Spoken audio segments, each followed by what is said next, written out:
Yes, alright, one more time, ladies and gentlemen, izeko mumeze neza byatari nanjye meze neza. Ni one more time podcast, ni breaking the cycle live, ni boss kabutura.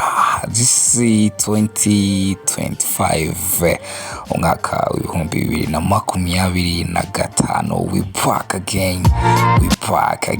Turaza gukomeza kugenda duhana updates, duhana showbiz, duhana vibes nko bisanzwe, as long as we still breathing. Akizatubuza kubatamo. That's what's up.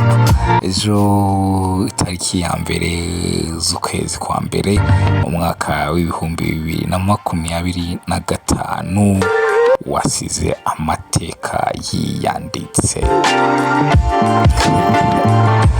You don't know what I'm saying, you don't know